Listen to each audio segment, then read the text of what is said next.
Dispatch 57B. How familiar are you with the fleet's assemblage, Satellite? When I came onto this position, I'd read the normal allotment of their holy texts. The orbit's alignment? Yeah. The key sections of amalgam? Of course. A few of the letters to the cadent in doubt. Maybe. A couple at least. But in the last couple of months, I've had a lot of time on my hands, Satellite, and I've gone digging deep into the assemblage. There's this small book of songs in there. A little thing. It's just called Lyrics and Accompaniment. I've read it. I've sung it front to back 12 times now. I'd never thought about it, Satellite, but there was a time before the fleet was at its full size of 300 divines. And each new one that joined the orbit, it got a hymn. 300 hymns. And then, when they started dying, well, it took a couple of dozen, but sooner than later, each dead divine got one too. And I've got the page open right here in front of me, Satellite. And it's still at 598. It's still at 598, and that's wrong. That's wrong because today I sat in this box and I watched a divine die.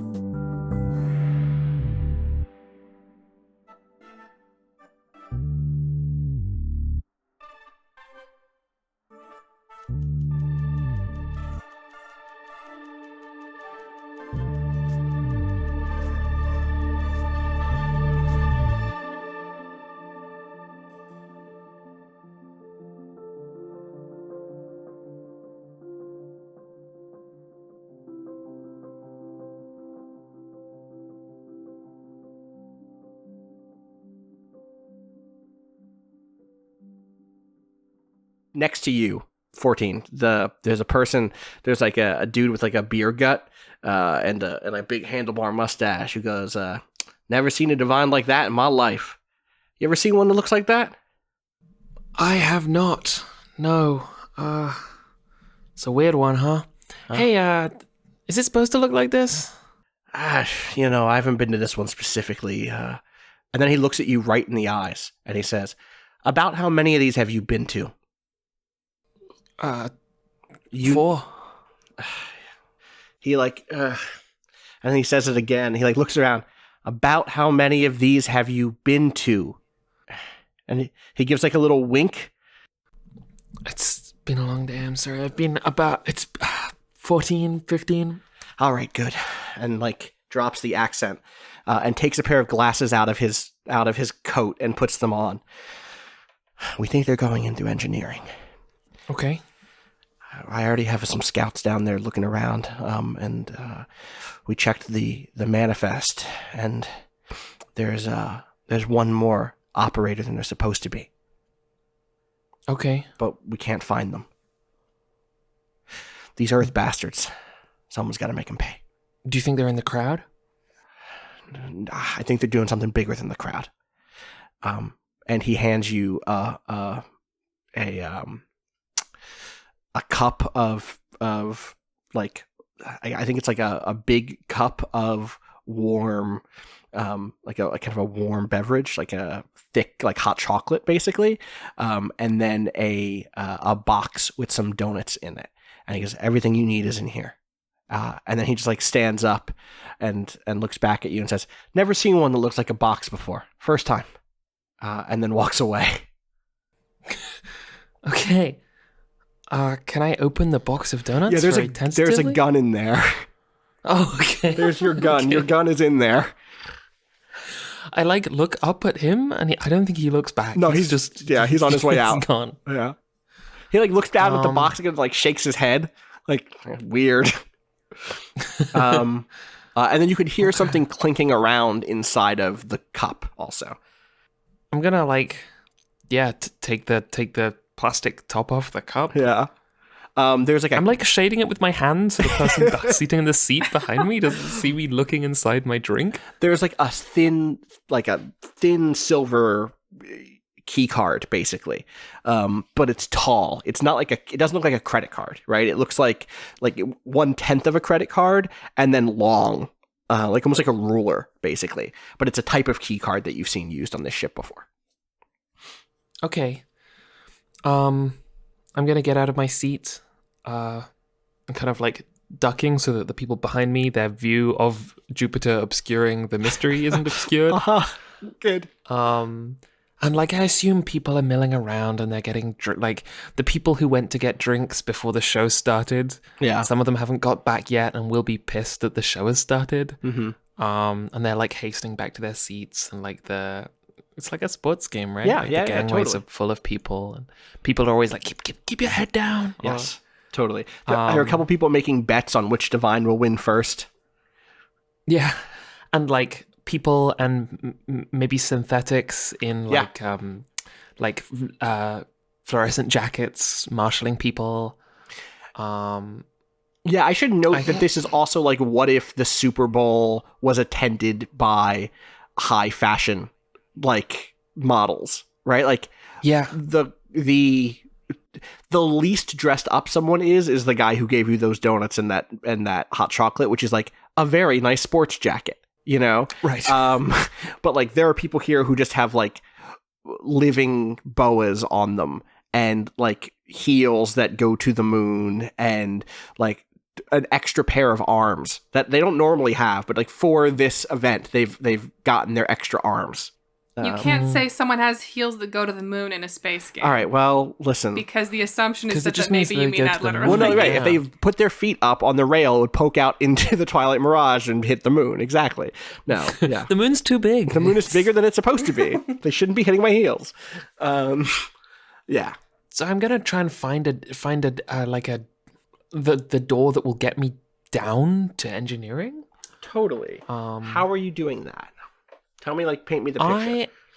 I'm looking for somebody who looks like they're going to engineering.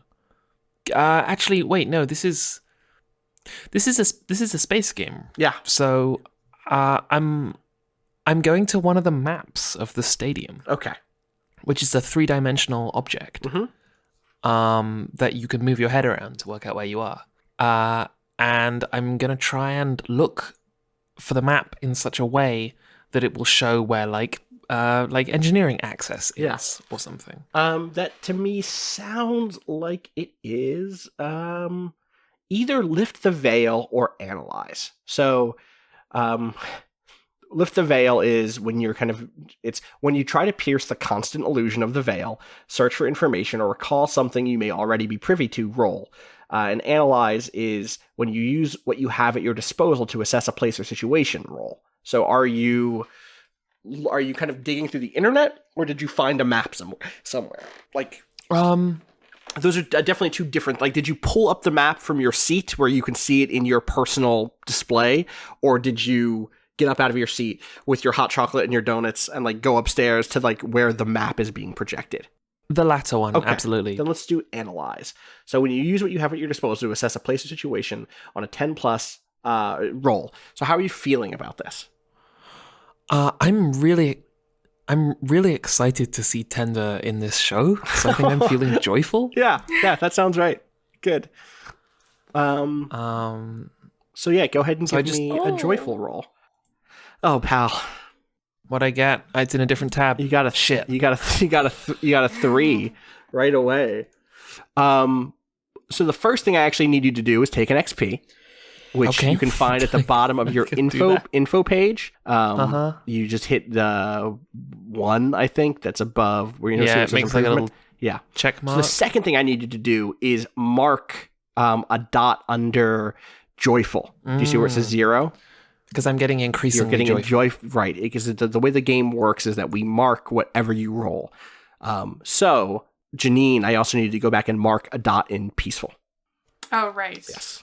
So this game has a system called like emotion spiking, basically, which is that when you hit 5 on any of these stats, your emotions will spike, which means that you get worse at everything. Kind of, you get a +1 in whatever you've spiked out on, which could be lower than what it normally is. So like 14, 15, you have a 2 in powerful. That would go down to a 1 if you maxed out.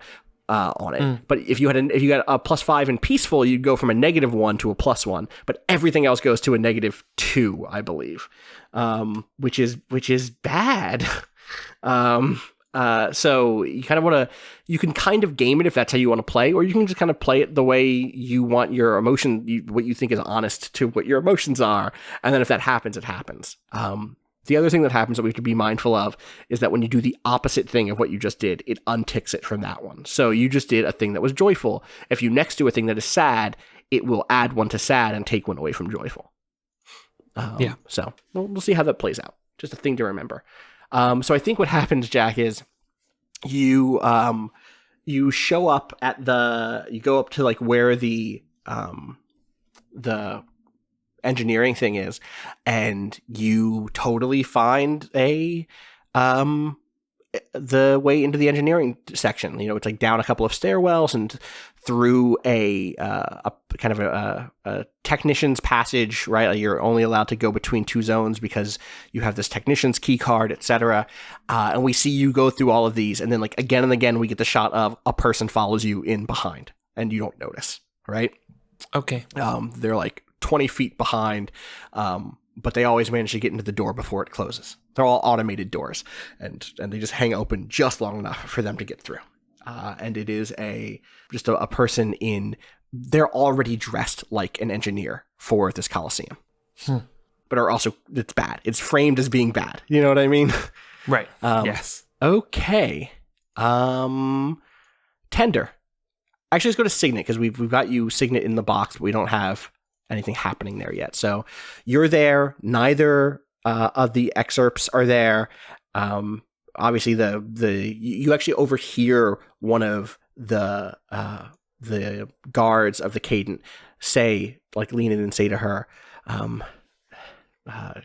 Covenant has not appeared yet for her dinner. Is everything all right? And the Cadent just kind of like nods her head peacefully, and then like looks over at you and says, I'm so glad you could join us, Signet. I'm glad I could join you as well. How have you been? I've been well. How have you been? She nods. Have you been well, or is this just pleasantries? I think Signet has been more or less well. Okay.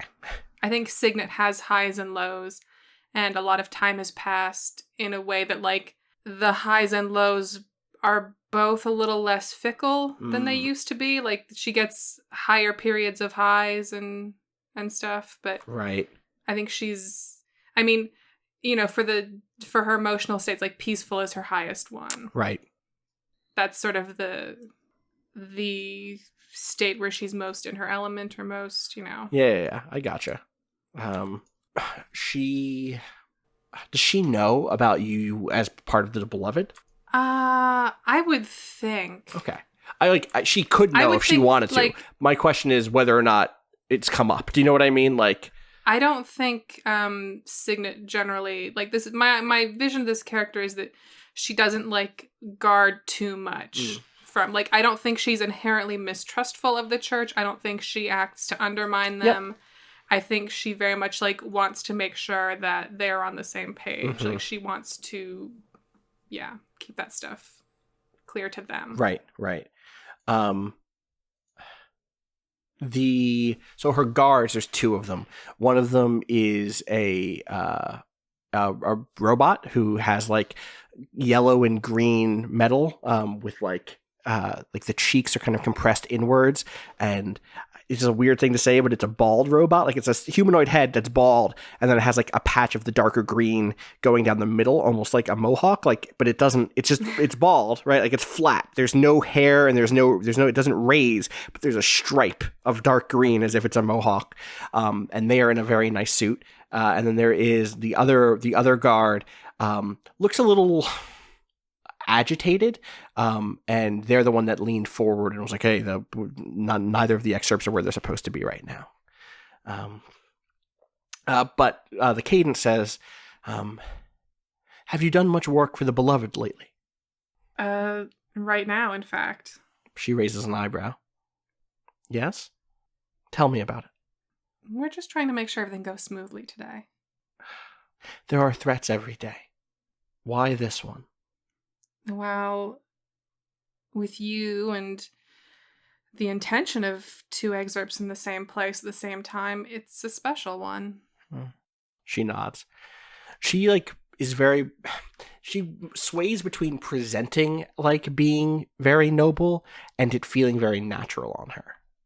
How old were you when the thing happened? This is me asking. Which thing? Like When you recruiting or No, when you betrayed Belgard or left Belgard to die or whatever. Like, are you? I guess my question is like, the Cadence 26. How much older are you than that? I mean, I would say older, but like, I don't think she was with Belgard. I think she's lived longer without Belgard than she lived with Belgard. Okay, so you actually been back for a while. She was like in the spectrum of like people live hundreds of years and stuff. She was probably very young when that happened. Cool. But it was probably still a few decades. Okay. At least. Yeah. Okay. So I think you can recognize a sort of like admiration in her eyes of you. That she keeps kind of held back, but it's definitely there. Well, I'm sure you and my guards will keep me safe. Of course. Now let's enjoy the show. And she turns back to face the auditorium. Tender. Everyone's like in. Go ahead. There's actually something that I want to do. Sure. While we're watching, because my ear implant has intercepting. Ooh, okay. So I want to be monitoring. Okay. The outgoing transmissions in the area. I feel like that is also an analyze. It's either that or probe, but probe is more about a person. So yeah, give me an analyze roll. How do you feel while you're doing this? I think she's still just peaceful. I'm still just like in that calm of like, so far nothing has gone badly in a way that would throw me off. And it's just like this is what I do. Yep. So yeah, go ahead and mark peaceful again and roll it. Oh, you know what? Sorry, roll that with advantage. Just re-roll that. So because you're using this device, which I'm going to say gives you an advantage here, you're at peace. Okay. Like it's not. Turned out to be the exact same anyway. So it's an 8. So this game also has a system of advantage and disadvantage, which is really interesting. With advantage, you get to roll 3d6 and take the top 2. With disadvantage, you roll 3d6 and take the bottom 2. Just so I'm clear, I'm giving you advantage here not only because you have the device, but because you're not like under threat, right? Like right this second. You're not under fire. There's no risk involved. So yeah. So with an 8, you get. What is it? You get to ask 2 of the following questions. Where is my best way out in past? How is blank vulnerable to me? But I guess that's fine. How is blank vulnerable to me? Which enemy is the biggest threat? What, if anything, appears out of place? What's my enemy's true position? And is this going to get worse before it gets better? This is a good fucking question. I'm trying to pick the 2 that make the most sense in terms of monitoring. Yeah. Something like through your ears only. What I'll say is you can give me what those 2 questions are, and I'll give you the answers when the answers would have appeared, because it's not like you tapped in and then immediately got the answers you wanted. Do you know what I mean? Yeah. So yeah. Okay. I want to know where's my best way out / way in / way past. And what, if anything, appears out of place. Okay, cool. I will tell you those things once it is appropriate. Tender, everyone is like at the starting line, which is Earth. Which you're pretty sure that's not actually how this happened, but like for the retelling, this seems effective. And Earth is like at the bottom corner of this big cube, basically. And you can see like the continents, and the continents are also probably not historically accurate for the viewer at home, but it just says the word Earth underneath in like a font, or maybe above it, in like a futuristic font. That's like a retro futuristic font for this setting. Do you know what I mean? Like it's quaint. What are you doing? Are you gonna try to win this race? What are you trying to do? You just kind of keep your eyes open?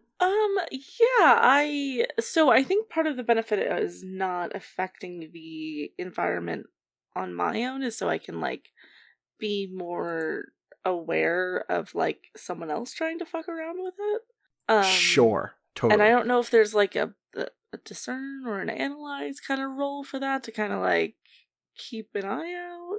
Yeah, so let's do another analyze. We're doing a lot of You know what I love about this game already is one of the things that if I gave us a note on previous Powered by the Apocalypse games, it's that we didn't ever use analyze enough, which is why we always got into trouble. And now you've all analyzed multiple times. So yeah, how are you feeling? And go ahead and give me the analyze check. I think I'm feeling like this is kind of like this is the start of the job. Nothing's gone wrong yet. This is kind of what I'm supposed to be doing. Okay, let me actually mix it up a little bit, which is, let's say that you're analyzing in the middle of this race. The race is kicked off. Are you still feeling that way? I'm going to say that I feel confident. I've sort of set this up where, like, you know what? I know what I'm doing here. This is what I do. I'm here in this race. Mm-hmm. Probably crush this race and also, like, find it. Yeah. On this fucking cube. Go ahead and give me a confident roll. Which is powerful. Right, that's a powerful, yeah. And that's a 9. So go ahead and mark powerful. And then, again, you can ask me 2 questions here. And a reminder for you two, Signet, that you should take +1 forward on anything you act on, according to these things. But Tender, what is your best way out, past, or in? How is blank vulnerable to you? What enemy is the biggest threat? What, if anything, appears out of place? Where is my enemy's true position? Is this going to get worse before it gets better? So I would say the one that was like, if I notice. It's analyze is the move. So you get 2. You get 2 of those questions. What, if anything, appears out of place? You are able to see Jupiter has a second storm. And inside of that storm, there is a ship from the Earth forces, from the Oricon forces. And you notice this, like, as you careen past Jupiter. So that's out of place. What's your second question? How are they vulnerable to me, I guess? Since I kind of have a sense of where. Yeah, you kind of have a sense of them. I mean, they are vulnerable to you in that if they are in this space, then they are digital too, right? Which means that you can, they are, if the environment changes, it will change for them also. And they have to deal with that in the same way that anybody else does, right? So, you know, if there's an asteroid field in front of them, if there is, however you remake the world, they also have to fucking deal with it. And that might keep them from, you know, hurting you all.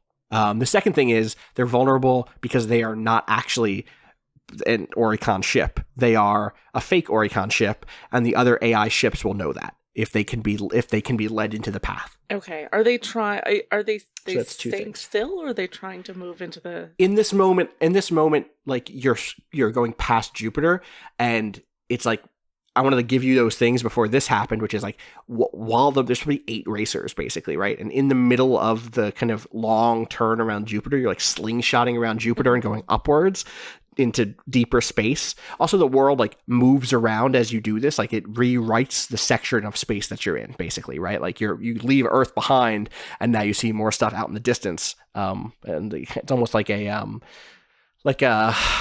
I'm trying to think of like what the example is here, but like you're scrolling basically, right? Like a video game, I guess. Or like not even a video game, but they used to make physical arcade things that did this, that would like literally scroll a physical board so that it went to a different place.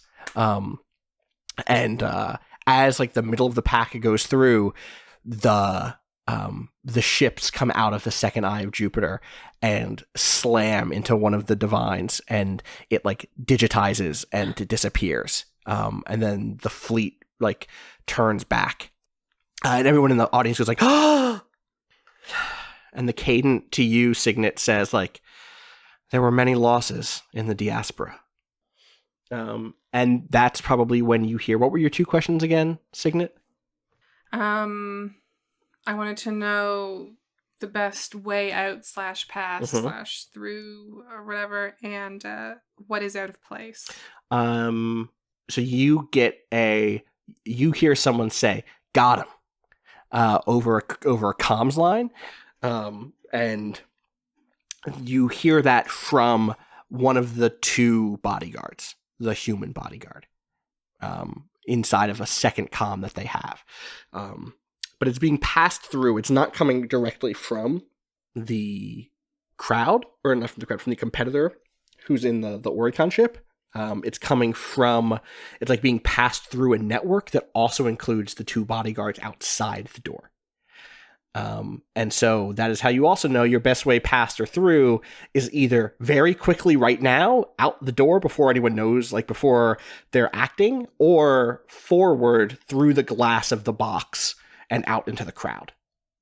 Let's jump to 14 really quick. What do the like guts of the ship look like? What's the engineering section of a massive city ship of 1 million or 2 million or however many million people look like? I think here around the does this pyramid have a name? Yeah, I think I had like a really good divine for it before, and I thought I wrote it down, but I cannot find it anywhere. It was going to be Composure's Coliseum. I think that, like, I don't know about on the rest of the ship. Yeah. But here I picture it as being almost like one-way glass. Ooh. So even as I'm down in the depths, surrounded by like 3D screens and wires and panels and pipes, you know, the sort of things that are in the depths of things. Yeah. There's probably steam. I can also see through a kind of blue tinted glass at what is happening in the arena. Oh, okay. So you can see like up through. That's really cool. Mm-hmm. In fact, that blue gas that's being like is literally going up into the arena. Like there's a literal like in-out faucet of Twilight Mirage gas being blasted in there. That's like is what is producing that effect in there. That's making it a digital space. And I think it's like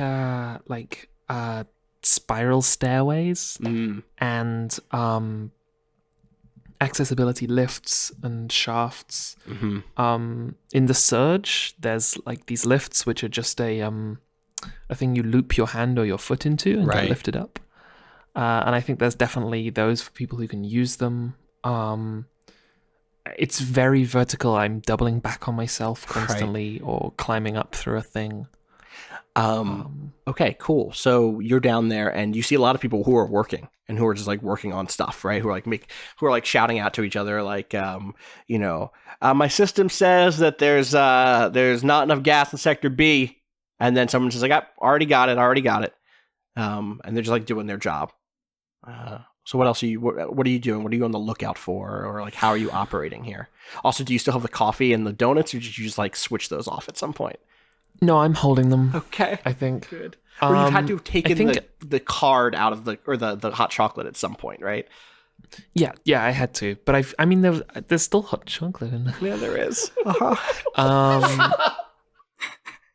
It's good hot chocolate. Yeah, no, it is. You're not gonna like it's like Jack, we live to in keep playing the dying bounty hunter who loves hot chocolate. It's just so creamy and good. I think that like, God, do we have a badge? I don't know. Do you? I don't know. I guess are you secret police or are you secret agents? We need to decide right now. Secret police have a badge.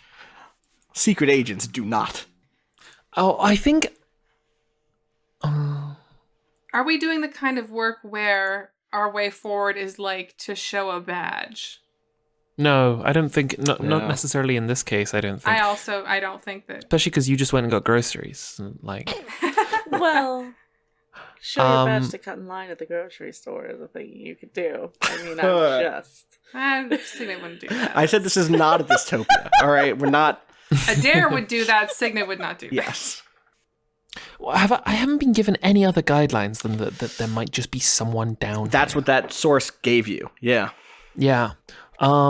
Okay, and my first roll went brilliantly. Uh-huh. I'm going to. I at this point I actually don't want to analyze again, because if we just all analyze, that's not fantastic. So I think what I'm gonna do is I'm gonna try and talk to someone. Sure. Like a foreman. Yeah, so there is a foreman. They are middle-aged and have like curly hair that comes down to their shoulders, and they're wearing their like over their kind of coveralls, but like tied down across their waist, and just have like a tank top on underneath, and they're pretty cut. Even though this isn't like a big like physical labor job anymore, they just they're cut, and I think they're probably sweaty because they're running around still, like they're not lifting things. They're not using wrenches on pipes, but they are still like going from place to place, making sure people are doing their jobs right. And it's hot down here. So yeah, that's who they are. Hey buddy, you're not, I don't think you're supposed to be down here. I'm on business. My name's 1415. I'm with the Beloved. Is that one of the fan groups? You could say that, yes. The thing we're a fan of is it's the Twilight Mirage. I need your help. Can you help me? There's a lot happening right now, bud. We're in the middle of the mysteries. What do you need? It's really important. I need you to tell me. I'm trying to work out how to ask. Look. Is there anything weird been going on? I mean, not generally. It's a weird time. Yeah. I mean, like... There's someone named 1415 asking me if anything's weird happening. That's a little weird in and of itself. Look, pal. Look, buddy. I need you...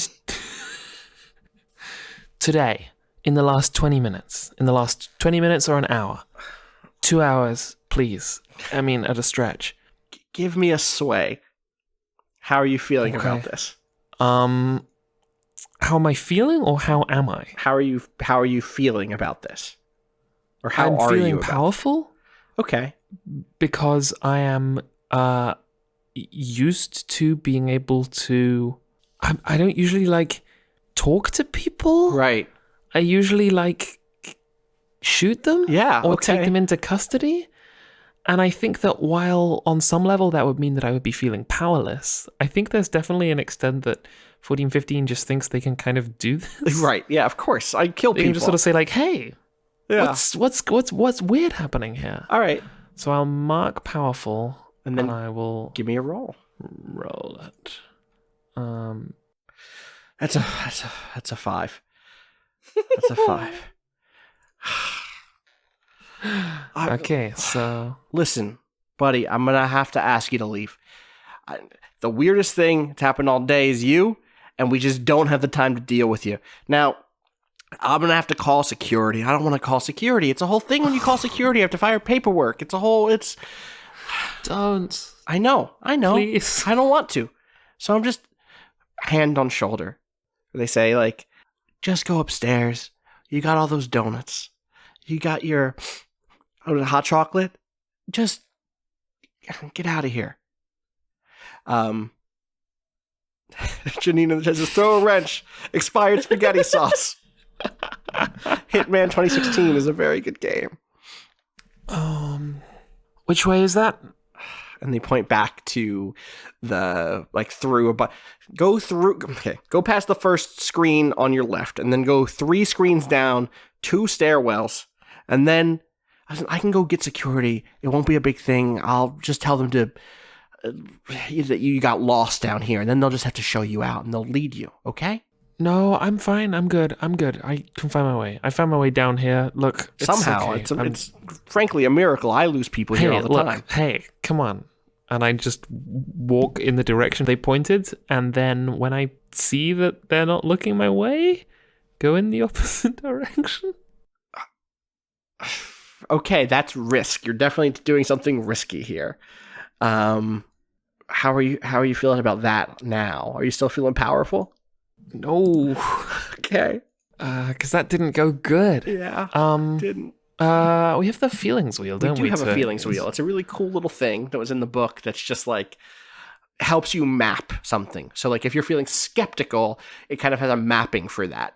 And it's not a hard and fast thing. Like just because you're feeling skeptical and this thing says that skeptical is like mad, doesn't mean that you can't be skeptical and scared. But it's a starting point.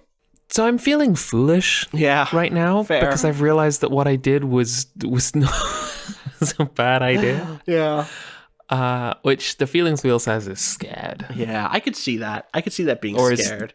It doesn't say it is scared. It says maps to scared. Yeah. So there's definitely a furtiveness about this. I think that, like, I clutch the donuts closer to me. Good. Give me a risk. So yeah, mark scared, unmarked joyful. Oh yeah, because I'm. This is how this works. Yeah. And then give me a risk. Give me a scared roll. Hey, that's a 9. It's a 9. You did it. Also, make sure you mark XP for that last failed roll. Okay. When you're aware of an act to avoid imminent danger, say how you do it and roll, which you've done. On a 10+, you do as you describe, and the danger doesn't come to bear. On a 7 and 9, in the doing of it, there will be a cost, complication, or choice introduced by the MC. So you're kind of just like sneaking away so you can keep exploring down here, basically, right? Mm-hmm. All right. So you find your way to you're able to like count the people, right?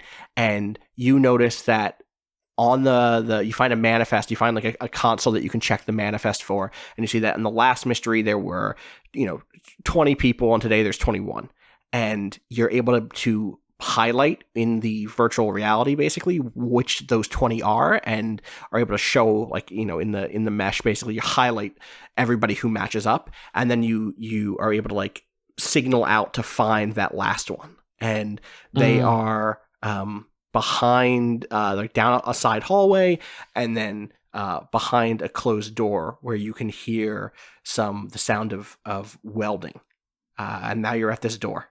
Now the thing here is that we also still get an image of a person following you, and you can basically have the high ground on one of these two things. Either you get to go into that door before the person or whatever's behind that door knows you're at the door, or you deal with this person who's following you.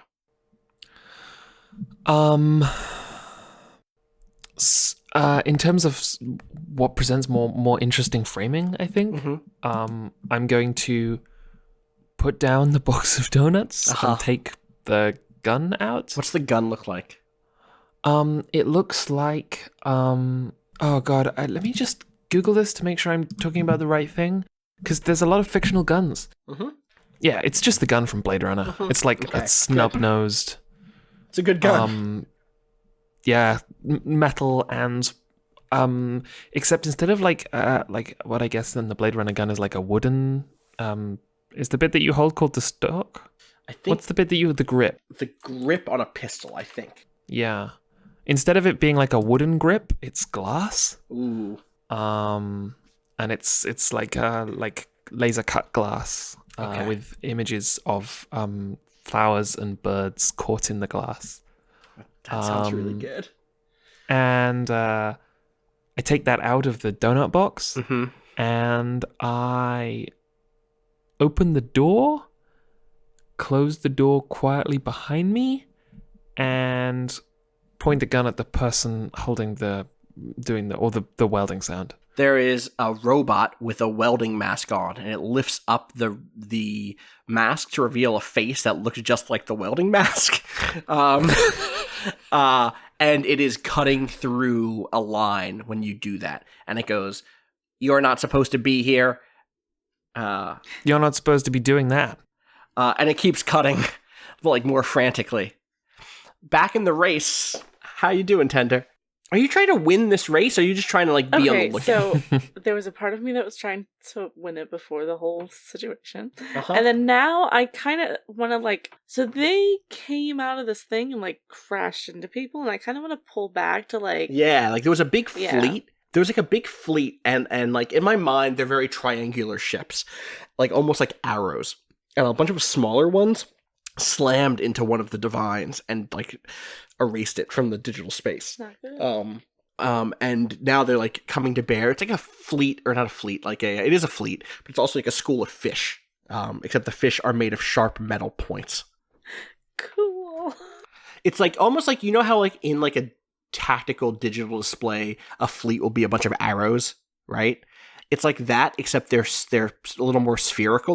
They are fully fleshed out, and they're all chrome, but they're still these like abstract shapes. Fair. I was gonna say what I kind of want to do is like pull back a little bit to kind of like make me their next target. Ooh, interesting. But not get hit by them Well, at the same time? I will say the long con here, which is to hopefully, like, once I'm in range, or like once they try to engage, I hope to reconfigure. Gotcha. So yeah, let's do risk to see if you get that opportunity. God, I think that there's a little bit of frustration here, because that was like such a bold move on their part, and it's also like, who do you think that you are, buddy?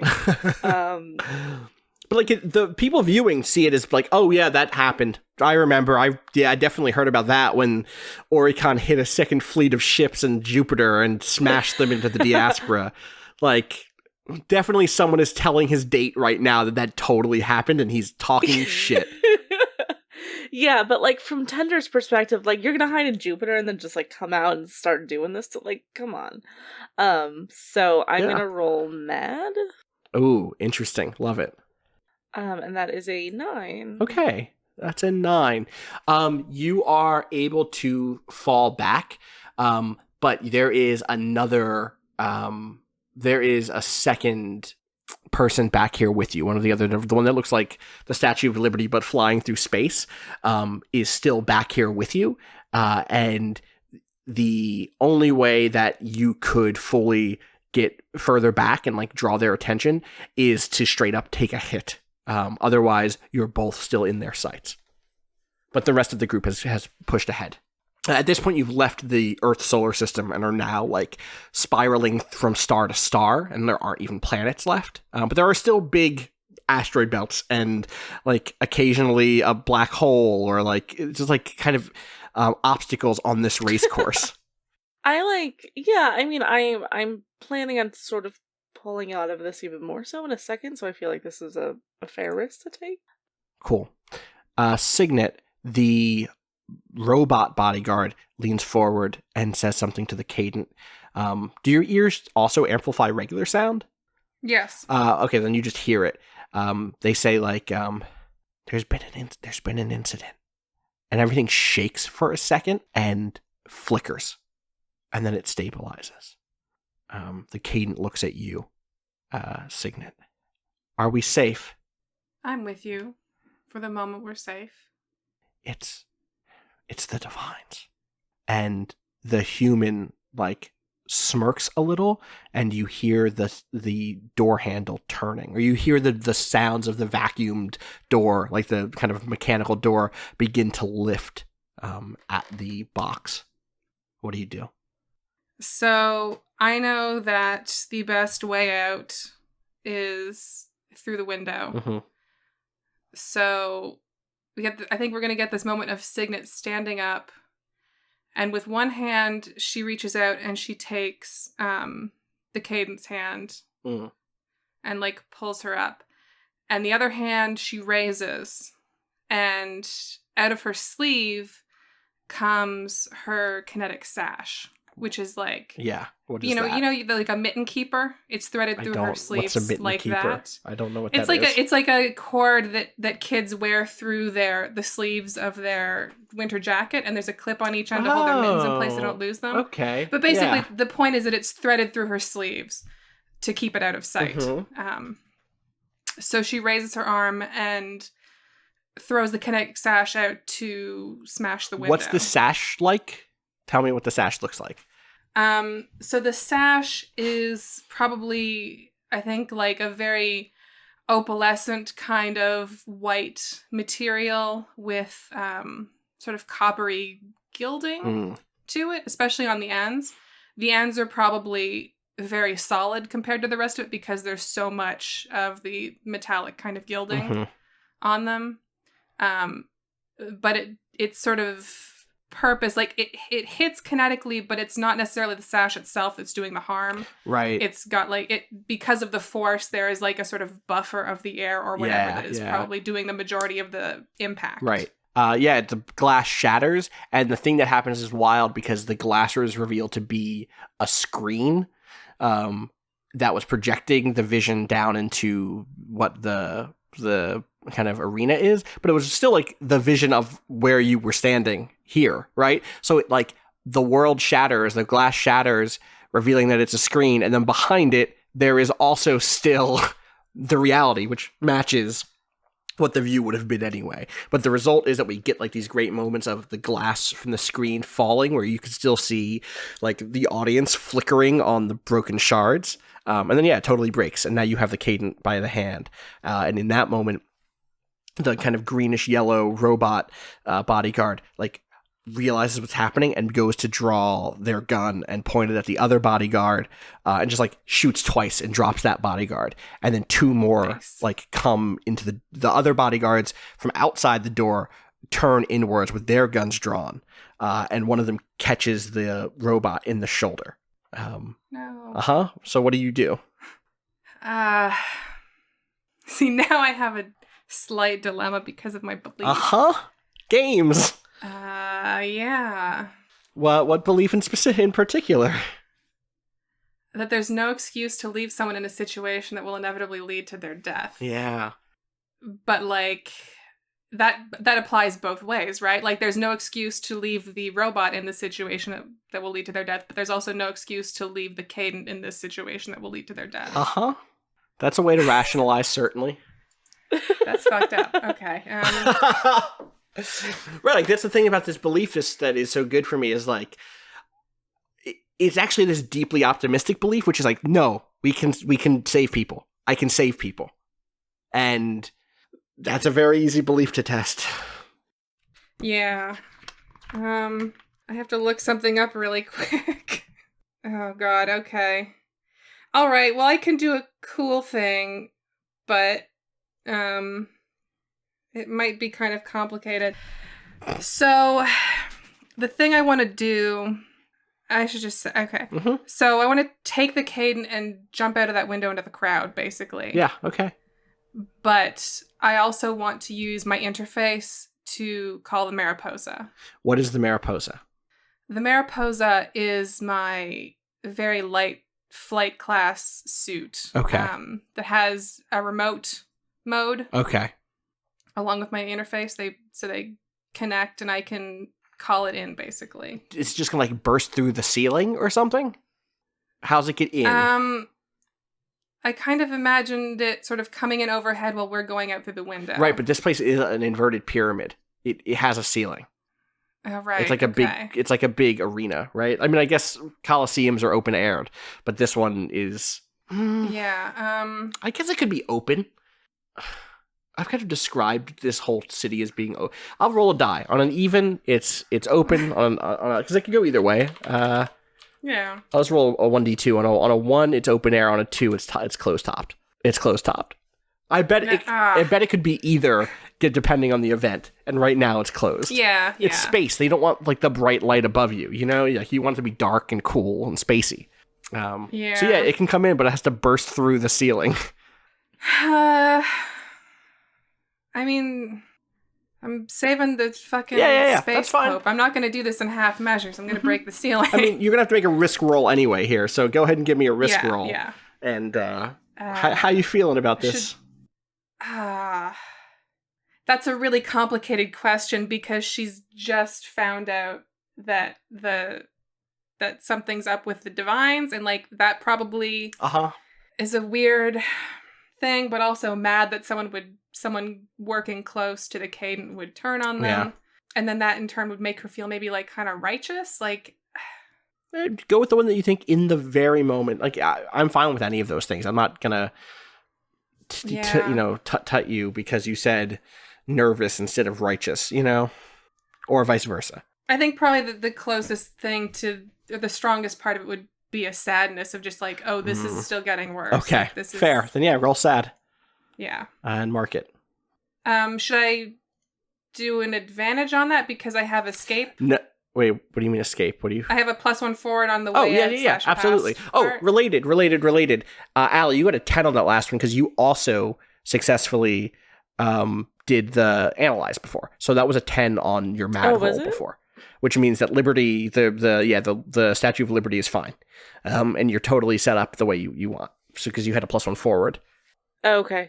And speaking of 10s, there is So what do we another 10. do for 10? It just, you Okay. get what you want. So what do you want? Okay. It happens so wanna- rarely that we get 10s that we don't even know what success sounds like anymore.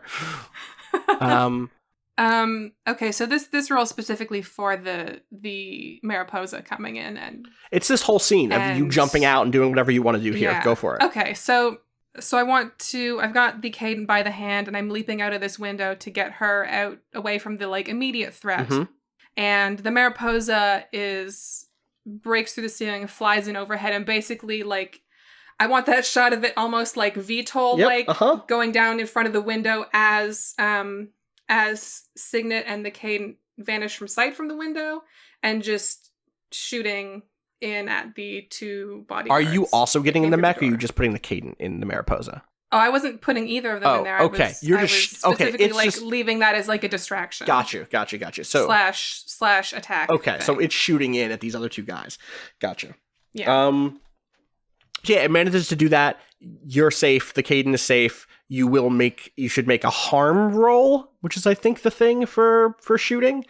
Yeah, I don't. This is very complicated. Well, no, I think it's just the mech thing is complicated. you're just gonna make it as a regular attack in this case. I think the harm stuff on the mech is just like for how much damage it does. If this mech shoots these people, they are going to be dead. Don't worry. What sort of weapon does it have? I gave it a particle rifle with a question mark because I couldn't really think of anything cooler. Okay. I just wanted it to shoot some sort of energy burst. I worry that a particle rifle at this range would also kill this robot boy. I guess I don't. A big What mech kind, like- rifle is big. But this is a very small mech. How small is a small mech? This is like. You have to describe this mech is- for me. I imagine it as a very nimble, like small. One of my sort of touch points for it is like the Nier Automata flight suits. Okay. Where there's like a sort of open front, so it doesn't offer a lot of armor protection when she's actually in it. Yeah, I gotcha. It's mostly just like a little nimble strike unit kind of thing. All right, give me the neutralize move. Which, and how are you feeling as you operate that? Probably a little powerful. All I right, think. go ahead and give me your powerful That's roll. like the fuck you for betraying Yeah. this poor lady. Totally. Well, Well, that's a 6. So if you had that +1 forward. 6. Yeah. I got so I think that the at this point, where are you in the Caden? You're still in the room, or did you jump out? You jumped out. It was sort of like they jump out of the window Yeah. As the flight mech unit comes down in from above. Yeah. So the particle rifle fires in and it pushes the guys back out into the hallway. But you can hear the robot yell, they've been shot by, not by your suit, but by one of the assassins. My legs. Oh boy. The Caden like looks at you to see what you'll do. And then we're going to go back into the briefly. How are you reconfiguring things? Is there a way for me to like put us on a separate track? You do a lot of things. I don't fucking know how your moves work. Shit. Yeah, I can do anything. I could like pull us into like a completely different zone. Yeah, totally. I would rather just like do that. Okay. What's that look like? And what's that? Yeah. How do you? What's that look like? It's something that's like intuitive, so I don't think that there's like a hand gesture or like any kind of like input that she has to do. I think that Sure. it's like I think in my head the scene is her like pulling back and them trying to like collide with her, and then like once they get close enough to, like the entire room just changes and it's like, Yeah. It's like it stops being space and starts being something else. right, yeah, exactly. And then I think that it's like they're on like a street. Okay. Sure. And they're like not in ships anymore, so it's just Yeah. like, so they're like it's kind of like an alleyway, I guess. Yeah. give me a reconfigure. I would love to. Are you also still feeling powerful? Yeah. Also, Janine, make sure to mark sad and powerful. What a good game. What a good game we're doing.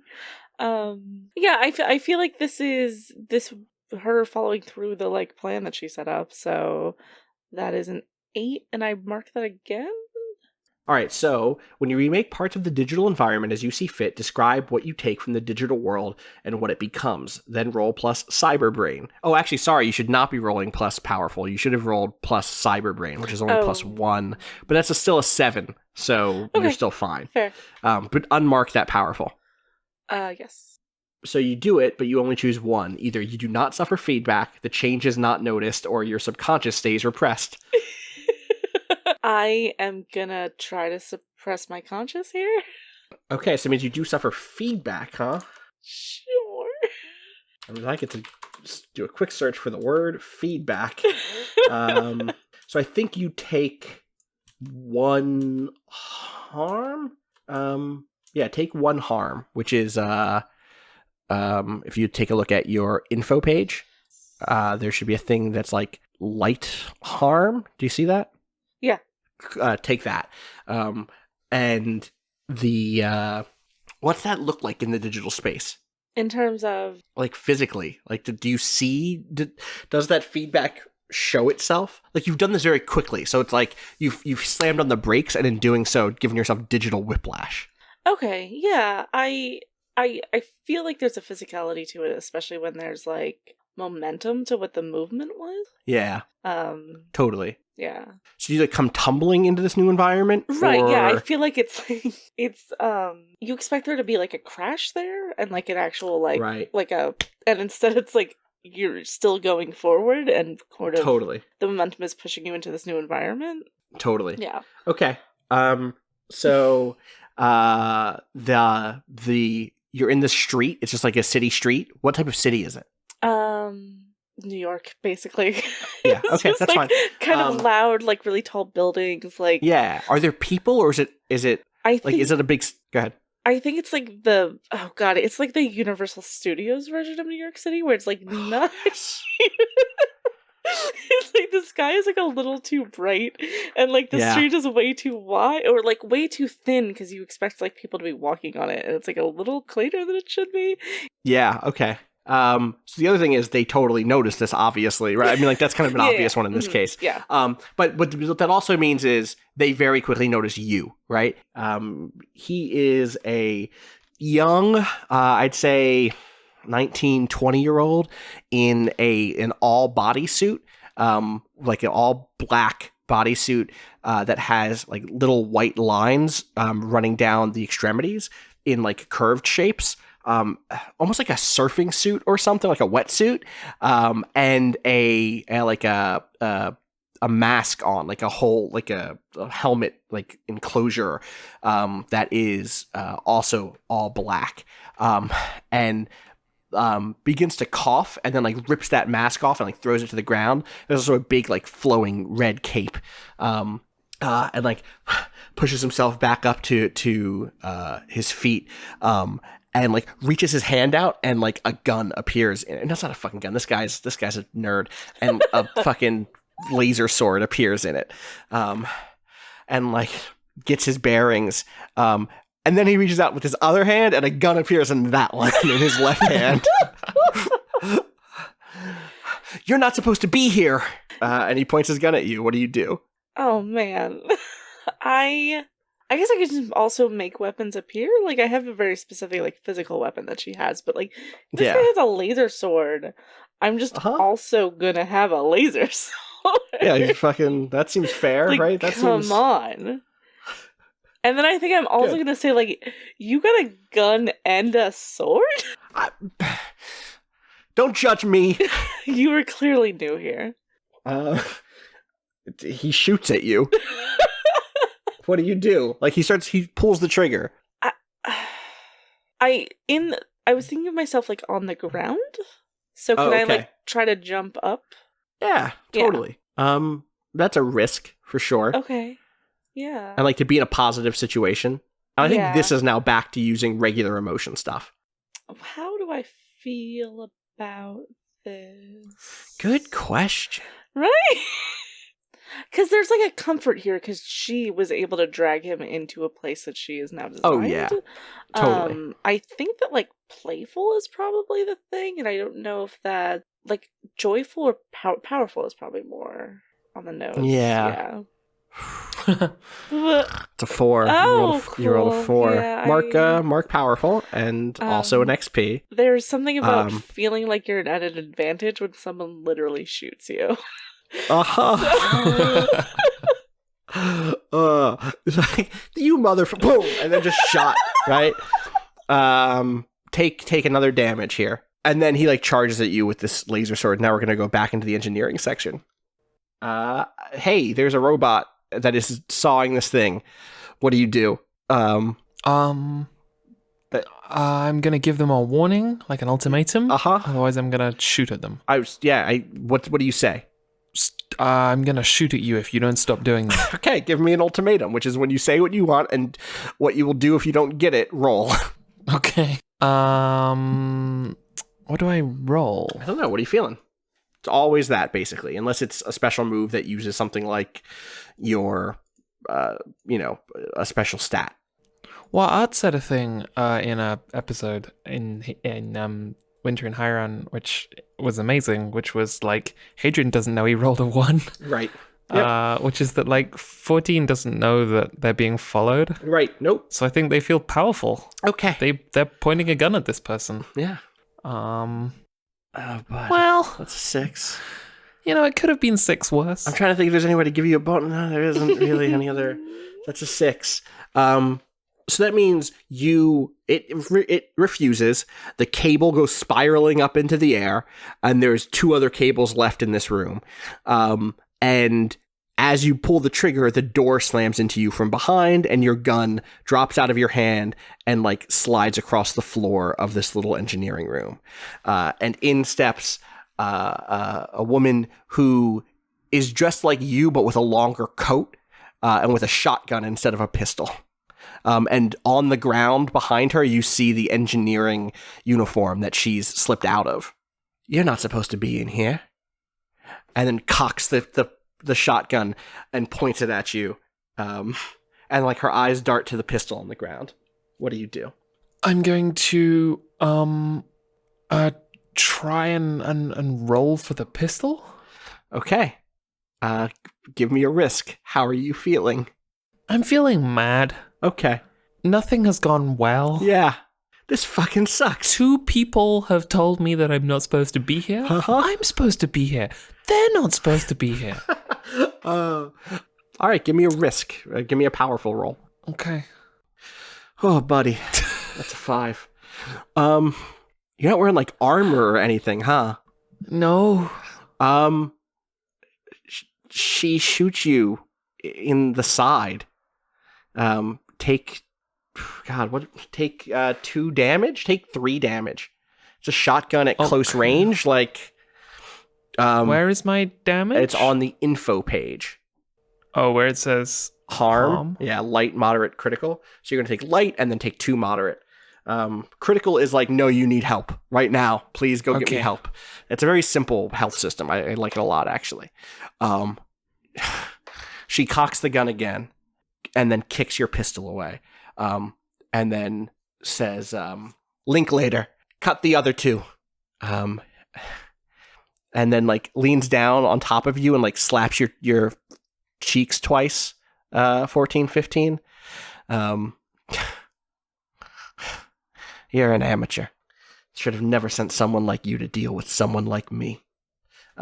She is light-skinned and has close cropped red hair. Her eyebrows are impeccable.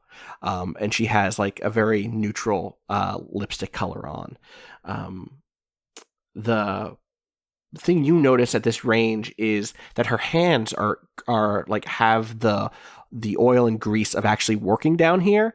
So like, that she's been at least like blending in by doing blending in type work. And then she like stands back up. when they find you, you tell them that Mother's story ended you.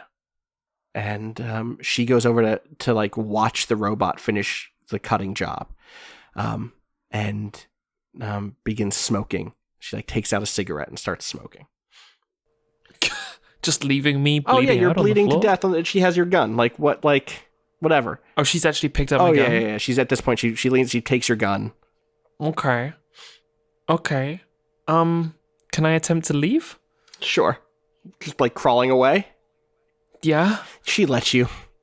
She's gonna let you totally crawl away. How badly? Can I move? Yeah, totally. Okay. Can you're somehow bleeding try badly, and- but like, yeah. Can I try and shut them in this room? Oh, that's interesting. How do you do that? The door is automatic? Yeah. So what happens is I crawl out and the door opens to let me out. Yeah. And then it closes Uh-huh. and I break the panel with my fist. Okay, so you're just like punching it? Yeah. Okay. And then I think the door just opens again. I don't think the panel does anything. Like, I don't think breaking the panel will hold the door shut. It's an automatic door. Well, maybe you succeeded. Wait, do you have another plan for keeping them locked in there? Yeah, which is that I think I'm gonna try and like break something so Okay. that the oil or the steam or the heat Okay. is obscuring the door. Okay. So what are you breaking? I'm breaking a pipe. Okay. So I'm unscrewing a pipe, I think. like you like find a screwdriver nearby, like Yeah. in a pile of tools, like, or you know what, on her belt, on her fake engineering belt that she from her disguise. That's really good. All right, give me a that I'm gonna say that this is neutralize again because you're using force to take control of a situation. Yeah. And again, the thing that I like about this is like how you're feeling is going to be how you roll. Like it's not your neutralize score, you know? No. I guess it could be it could be divert, but I think it's neutralize. Like you're trying to take control of this situation is what you're trying to do. So go ahead and give me whatever you're feeling right now. I'm feeling scared. Yeah. Okay. Give me a scared. I've gone from foolish to scared. And unmark the powerful when you did that because scared is the opposite Take of it powerful. way down to 0. Or take it down to 1 because you just put. Yeah. You just flip them basically. You flip them. Hey, that's a 10, buddy. You did it. I like this. Like you punch it, and then like it opens back up, and they look at you, and then you like and then like walk down the hall basically, and then start unscrewing it. Right. You hear the second cable collapse in there, and then you hear the robot go over to start doing the third one, and you hear her say like, "All right, Linklater, I'll see you back on the ship." And she turns to walk out, and just as she does, the steam pipe opens and like catches her, and the whole hallway just like fills with steam. And it's not just steam, it's the gas. It's the Twilight Mirage spills out onto them. And like suddenly they're in this weird mix of outer space and fake New York. But also it's hot. It's hot. It's a hot like physical gas. And she like yells and runs backwards. I think she retreats from this. And you can hear the other robot sawing away at the third cable, and then you can hear it fall over as the hot steam like ends him. I think this is the exhaust of the big glass dome is that you opened up basically. So it's like this mix of augmented reality images that is like burning them. She escaped with her life, but did not succeed at her job. They cut the cables, I guess. They cut 2 of the cables. They didn't get the third cable, which is good. Oh, I see. Stop Yeah, the nice. third cable. Signet, robot needs help. Yeah, okay. Are the other 2 dead or just in the hall? The other 2 are in the hall, but it can't get out by itself. They can't get out by themselves. Okay. I think what I want to do here is I want the flight unit to lower down so that I can load the cadent into it. Uh-huh. Like, there's not enough room in there for 2 people. Okay. It's like a 1-person thing. And I should describe her dress, I realized. yes. Which is, yeah, duh. She does not have a crown, right? Like she has a, I think she has like a series of really fancy necklaces, that have a bunch of different, they're like, instead of links in a chain, there are different pendants that link together to form the whole necklace. And the necklace pendants are all icons of the different divines. And so she has like 3 of those necklaces that are like 30 different pendants basically linked together. And under that, she has on like robes, that are, what color would they be? I think they're blue, right? They're like this very optimistic, like Tiffany blue, that layer in really intricate ways. So like, it isn't just like one big layer left to right. They layer once left, and then there's another part of it that layers right somehow all the way down. But like, that's it. Like, there isn't any crown. There isn't any sort of like, she doesn't hold a scepter, right? Like, the cadent is any jewelry, anything that's on her that marks her as important is about a loyalty she owes someone else. And not about her as like a queen or something like that. So yeah, she's able to get on safely. Do you send it away? I think I like really quickly say, like, just make, I was gonna say, just make sure you don't fall out. That's not what I'm saying. I say something like, just, I can still control it and stuff. You don't need to do anything. Just, just relax. I don't know if that's even right. Yeah, it's fine. Just, just trust in me, I guess. She nods. And then I want to send that away.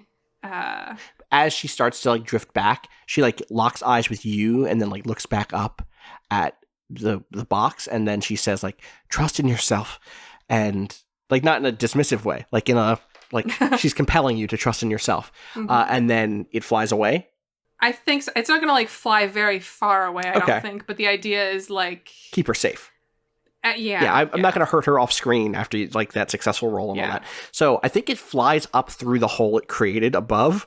And the funny thing happens, which is she flies back through that hole, and then a huge, I guess it's actually probably smaller by now, a hand places a patch on top of that hole and like solders it shut. And then you hear the sound of like huge thrusters passing over the entire arena.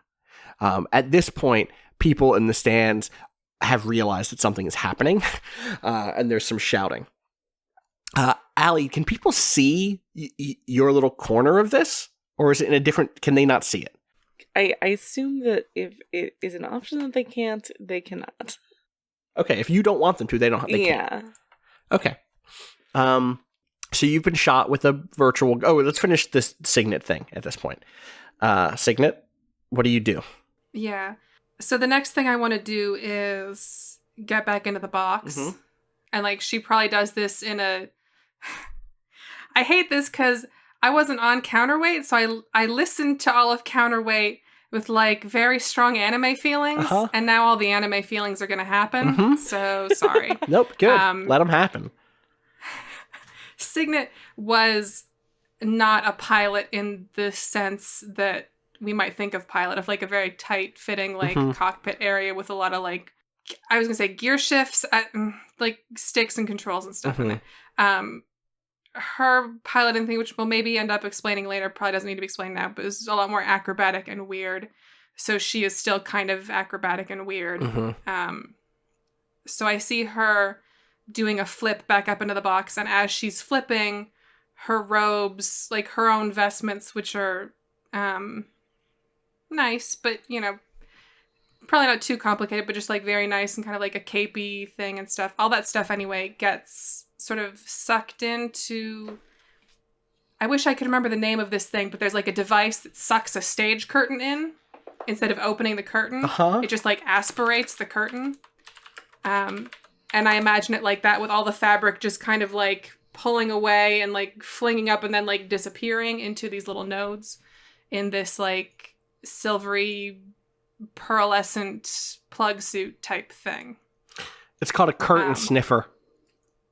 It's called a No, it isn't. Let's say aspirate more than that. Okay. Let's call it a curtain aspirator, not a curtain sniffer, because it's terrible. Sniffer. So all the fabric does that except for like her sash. Her sash is not gonna do that. Okay. So that stays out. What's the suit underneath look like? It's like a bodysuit. It's sort of silvery mother of pearl kind of like. There's probably like it's white, but like there's colors and light shifting on it. Mm-hmm. And then there's like some nodes and areas like that. Your like crown stays like on. Points. Though. Oh yeah. Okay. Good. Yeah. Okay. Yeah. Like super long hair going everywhere, doing the flip, landing in the box. Right. And you land in the box, and there is the robot, and there you are. And now that the Mariposa is gone, you know that you only have a moment before they try to come back in and kill both of you at this point, probably. What do you do? How big is this robot? It's a person-sized robot. This robot's name is Chiron. Oh. Okay. So his legs are hurt, so he's probably not going to be in like a let's get out of here quick place. Correct. Right? Yeah, you could see like his legs are sparking through the dress pants, like from being shot through. There's oil on the ground. What kind of door did you say it was? It's like a steel door that opens vertically, and it's open right now. Like it goes up into the wall, basically above. Is there any kind of like control panel or something? Yeah, but it's close to the door. Like it's on the door, or it's like on the wall next to the door. So yes. Yeah, the thing I was kind of thinking it was like if I fling the kinetic sash out and fuck up the control panel so it drops the door down, but like breaks it. Right. We can give it a shot. That sounds like a risk to me. The risk is them coming in and shooting you before you can manage to do that. Yeah. I'm gonna say I'm still feeling powerful. Let's do it. Sounds good. Mark that powerful. 7. Okay. So that's an option. All right. So they're gonna get one shot off at you before the door closes. So you're gonna take. You can close the door, but you'll have to take one harm to do it, basically. Or you can dive out of the way. That's fine. Okay. I mean, I have armor, so... Oh, do you? What's your armor? My armor is this jumpsuit and also my weird thing.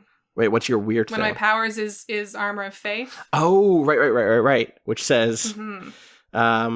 So long as I possess my cyber tome, you have the benefit of one armor. When this armor is the deciding factor in preventing harm, instead describe the inexplicable circumstance that caused the harm to not befall you. Can I get that? Can I hear that? What the inexplicable circumstance would be? I don't think you have to give me that in this case because it's not. Because it's one harm instead of like I think the deciding factor would be if it was two harm because then if I make it two harm, will you give me this inexplicable circumstance? You just want the more anime. Yeah, they both turn and shoot at you, and that would have been 2 harm. And now you gotta tell me what the inexplicable fucking circumstance is. So inexplicable circumstance we're saying is like just a thing that happens in the world. Yeah, you remember that bit? Yeah. It's the sort of thing where someone would say that was divine intervention. Can it be a thing that affects their aim? Totally, 100%. Totally. This might be actually too much of a stretch. I was gonna do something with the steam, but I don't think the steam pipes would be like this far, like out. No, but it's no, probably not. That would be really funny, but I think probably not. It'd be funny, but it's like a little bit of a stretch. It's a bit of a stretch. Yeah, it's a stretch and a stretch and a stretch. Right, exactly. There's divine intervention, and then there's just complete foolishness. I'm going to say it's a toasted bean seller person. Oh, good.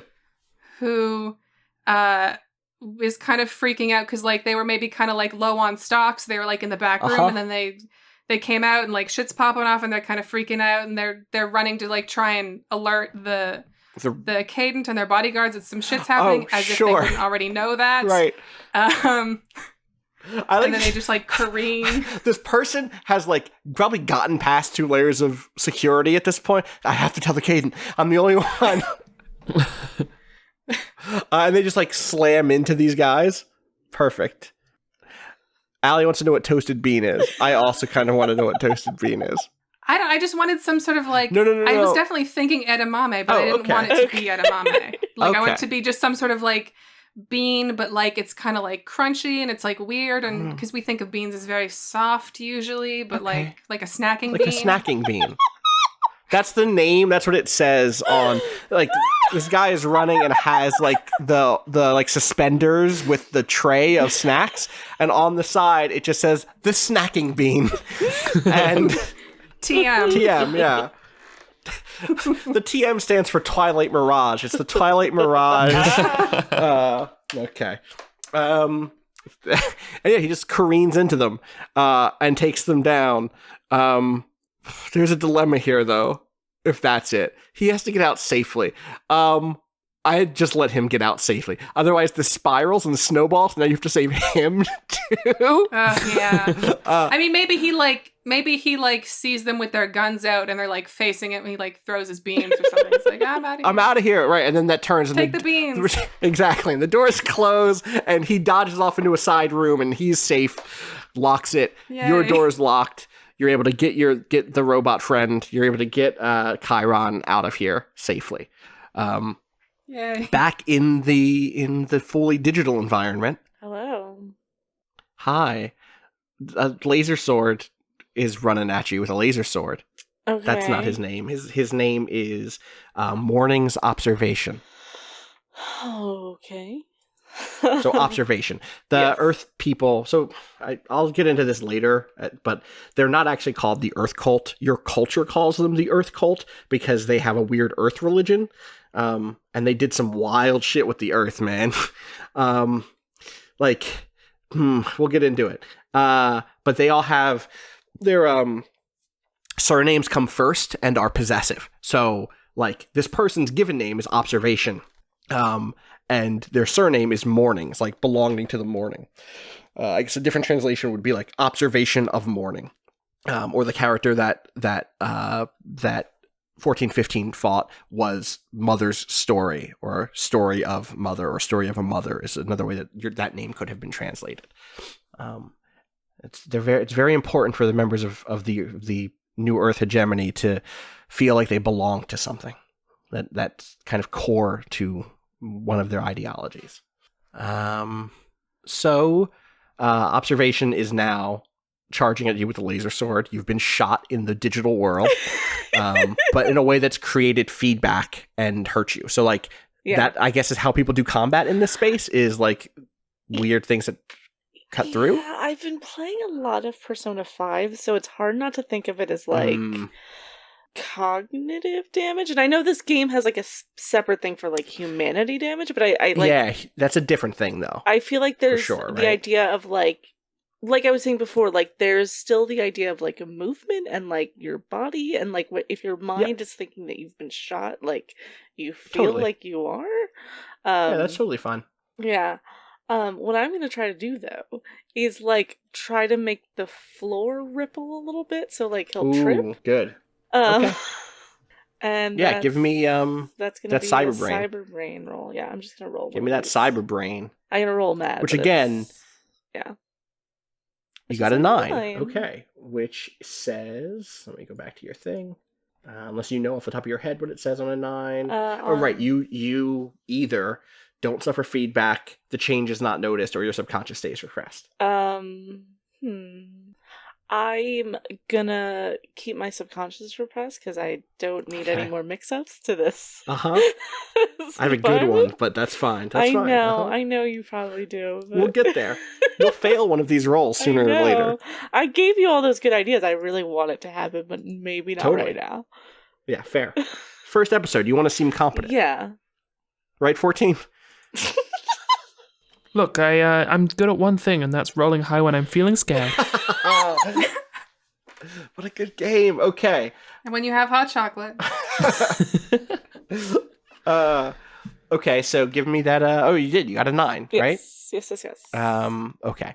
And that's just cyber brain, so that's you don't change your mad stat or anything like that. So you suffer feedback, so take another damage. Sure. You suffer feedback. That's one of the things. That's the thing you said you didn't. You only choose one. On a I 9, thought it was and like the dungeon world. Like maybe this can happen, maybe it doesn't. No. Kind of rules. No, on a 10 plus you do it, and you get all 3. On a 7 and 9 you do it, but you may only choose one. Okay. That's how it works. Uh-huh. So it strains. It strains you a little bit. The next harm that I get is critical? Yes. Which means you either have to choose not to suffer feedback, or there's a cost. Okay. So what's that look like? What does the actual feedback look like on doing this? Is it just a strain? Like, what is it? Probably just strain, right? Like, Yeah. yeah. I mean, there's a part at which she doesn't have the cyber brain anymore. Mm-hmm. So I think that it's like, Right. Yeah. That's a really good point. Yeah, she's doing this stuff literally without the actual cyber brain. She's doing this with her own mind, Right. Yeah. which should not be possible at all. Yeah.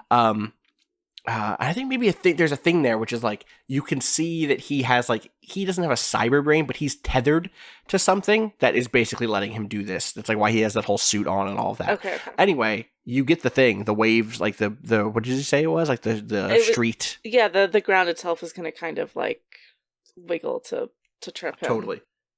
And it does, and like he falls, and the laser sword cuts into the ground, and breaks it off into like a wavy tether, and his foot gets caught inside of it, and he drops the laser sword, and he's like struggling between trying to climb out of his foot being caught in this weird, like folded up ground, and trying to get a shot off on you, but he's like missing left and right, and you kind of have control of the situation. So we're like in a weird mental digital space zone, but I'm still like a cop who's trying to apprehend him.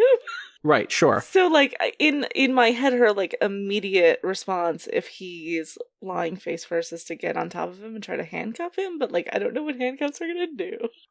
Has this worked before? I have to imagine so, if that is her instinct. Yeah. Because I feel like again, like if the mental thing is to disarm him and like to apprehend him, like if she is able to do that in the digital space, then that is what is happening. Right. So what I'll say is there's a move that would be perfect for this that you don't have yet, Okay. which is the kick. Right. Okay. Yeah. So the thing that we then have to decide is how do you normally. We've talked about this off mic, but like the thing that I like about the way you go in is it's just like you're sitting in a lobby, and the lobby can be a billion different types of lobbies. We've seen one that looks kind of like a dentist office. It could be a garden. It could be a beach. Like it's in a weird. It's just like this liminal space between wherever you are and wherever you want to be, and it takes a while to slowly go in or to slowly come out.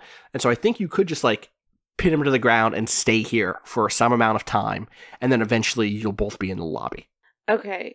Yeah, I wonder if the move neutralize fits here? Yeah, to just totally. be like, yeah, you were disarmed and we're gonna have to wait this out.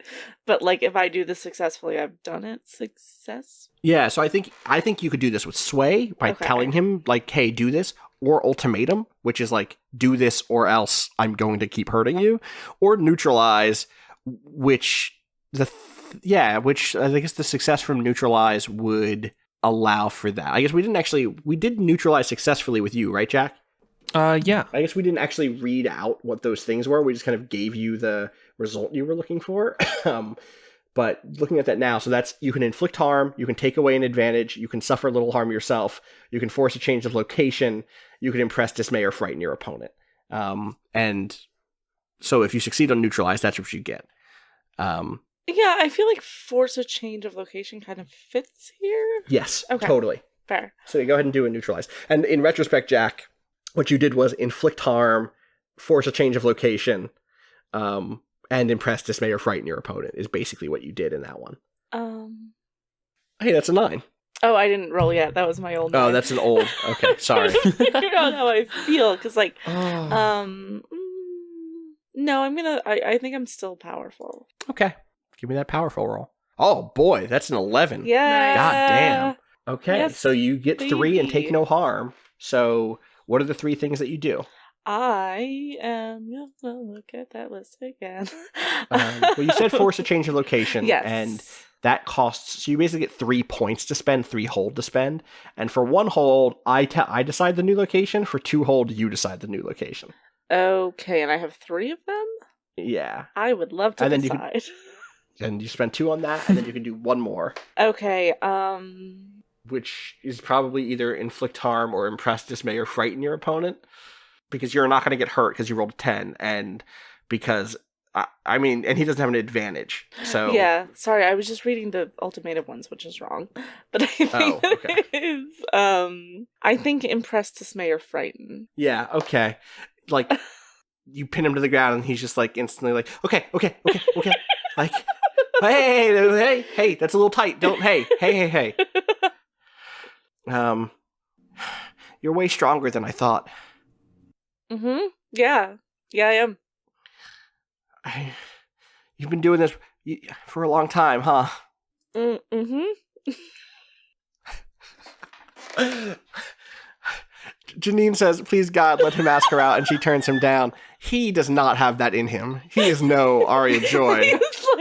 He's stepping towards that line, but merely stepping. Yes.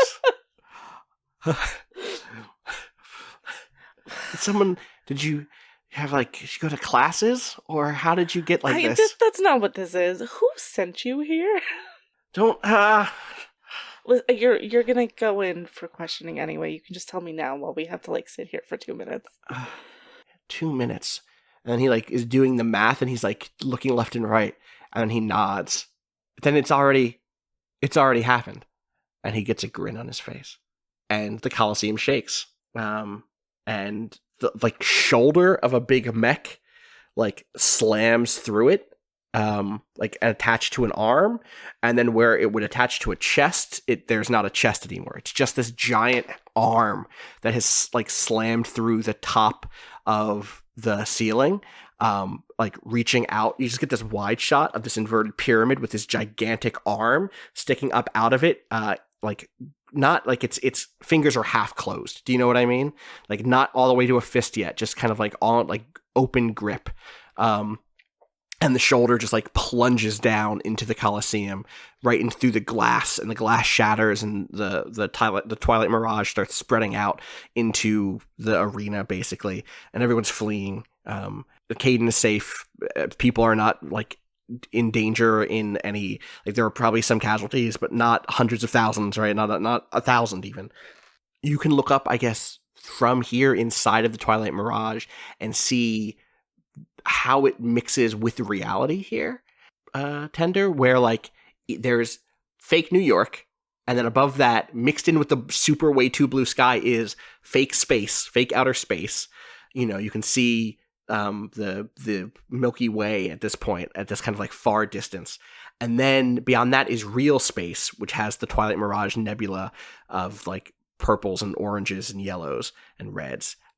And you see Gumption, the second living divine, have its you see its body without its arm that's sticking up now out of this Coliseum. And you see 4 ships careen into it. Just like they did inside of the mysteries.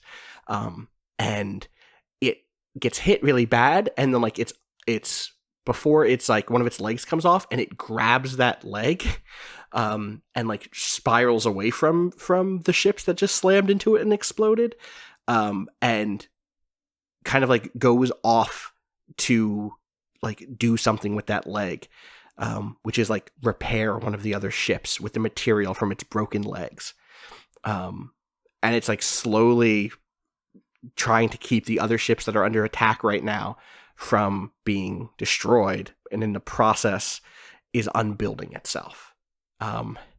You at that point begin to fade back in, and now you are seated with this dude on this black couch. He's knocked out and is just collapsed to the left on the couch in the lobby, and you're back in the lobby. And now you get that view from inside of the Coliseum looking out into the skyline of Seance. And you can see like there's a very obvious kind of like anime line drawn in the sky, bright blue line wherever Empyrean goes. And you can see the kind of super clear lines of Empyrean fighting a small war force in the nebula around the city. Everyone is able to get out okay. How does everybody get back to the ship? I guess it docks. I imagine this place has docks that go out into space, like docks, like as if, in fact, there might even be parts where it's like there's an ocean, but like, or like a pond that's horizontal, like that floats off of the side of the ship, this octagonal ship, that you literally have like docks that you would pull up to, you know? And I can imagine your ship or a ship that would take you back to your ship being there. Do people just like regroup there? Do you stay on the planet, or on Seance in the city? What's the kind of like regroup plan? And also, is anyone doing anything with regard to what's happening right now above? I think on Signet's part, like her first priority is calling the Mariposa back to get the Cadent into Like, church, like protective like, custody, or with whatever. yeah, with the people she's supposed to be with, and like same with the robot of just like making sure those two individuals are with the people who can take them forward totally. from that point. There's basically there's like one of I kind of like this as like a few shots where like you're able to get to a phone booth basically, or like a call station, and you make the right call. You call back. What was the dude's name this morning that you went to get, or yesterday, the morning before? Nadeo. And you make the call, and he gives you an address, which is nearby, which is there's just like a sigil on the ground, like a mosaic in the ground, and they stand there, and then like the mosaic like drops down into the center of the ship, and then new bricks kind of unfold back up to keep it like hidden. And they're like going to some secret facility deep inside of the ship where they'll be safe. The robot Chiron is not in good shape, but we'll be okay in the long run. There's good new robot legs, right?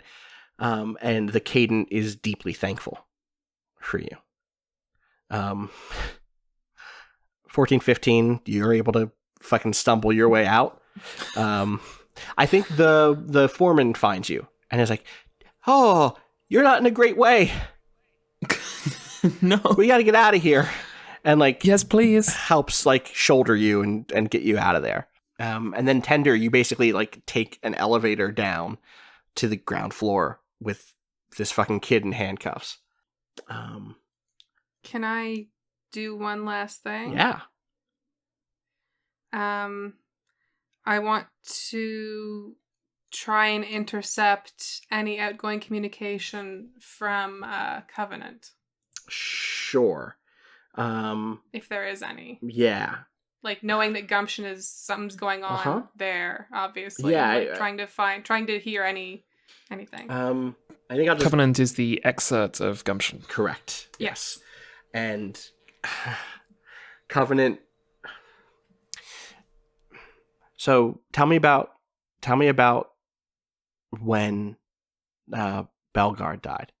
So Belgard died in the middle of a very large fight.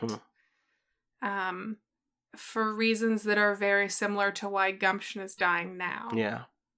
Which is that there was a fight, and Belgard's job was usually to go from unit to unit and heal them and sort of protect them while that was being done, and like repair them and move on. And if someone was very damaged and someone else was very damaged, you mend the one up to the point where it can be okay on its own for a bit, and then you go help the other one. And it's a big balance of prioritizing and resourcing and resource management. And but during that fight, Signet abandoned Belgard. Because... And is it clear? I don't know that we have that yet. Okay, that's fine. And so she abandons Belgard for reasons, and without her, Belgard is not as good at prioritizing. Yeah. Belgard's instinct at that point is to just repair a thing until it's repaired, and because it has a sort of attachment, and in so doing, it doesn't really stop to think about itself or the greater scheme of what's going on. So it eventually just gets completely, not completely wrecked. It's still It's still in a piece, but it's yeah. So a very similar thing is happening right now.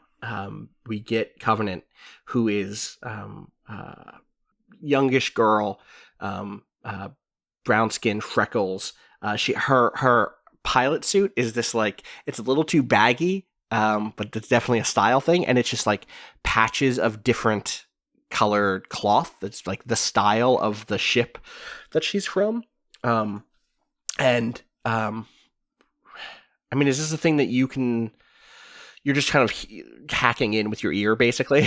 Yeah. Okay. I'm looking because like I think Signet is mad in that way you get mad when someone makes a mistake you made. Yeah. She's making the opposite mistake. You can hear her plugging and unplugging all the different things in the cockpit. The cockpit of the Gumption, I talked to Keith about this before.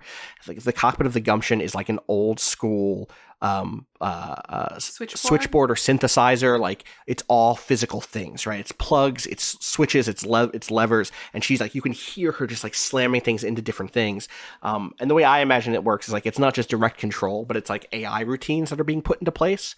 And she's like, to anyone listening, the Gambit's been hit bad, but I think I can hold it together. And is trying to keep the Gumption's Gambit, which is the ship dedicated to her, patched up. Not much in the way of raw materials. I used the ships I took out, and they're like, and one of the enemy ships like flies right past the Gambit, and you can hear it coming in. And you can hear her continuing to do the repairs, basically. The excerpt Blooming, the excerpt of Empyrean, also chimes in and says, like, this is too dangerous. You have to get out of there. And Covenant is just like, if I give up all of my people, all of them, and Blooming says, like, we can't lose another. We can't. Don't put this on me. And Covenant just kind of like laughs, like, you've got this under control. And then there's a loud explosion. And you can see it like in the distance. There is like two things happen. First, there is like this loud sound that you hear over the comm Signet. And then there is this explosion, and the explosion in the distance doesn't look like, it's not like red and explosive and orange.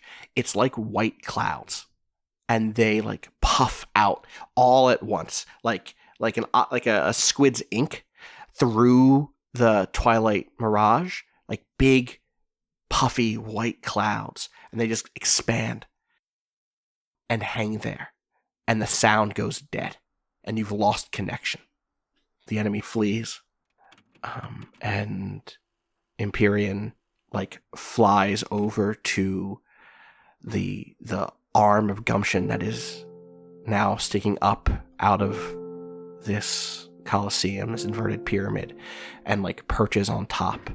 Empyrean, as a divine, it's dispersed in some ways through the ship, and often is in a kind of like relegated state that's kind of like quiet and not in stasis, but it's focused on keeping the Twilight Mirage operating and repair and all of that. But when it is in war mode, it is this like humanoid bird that has huge wings that are covered in gems. It looks like this sort of not matte gems, but they look like, again, like resin, like almost like a beetle shell.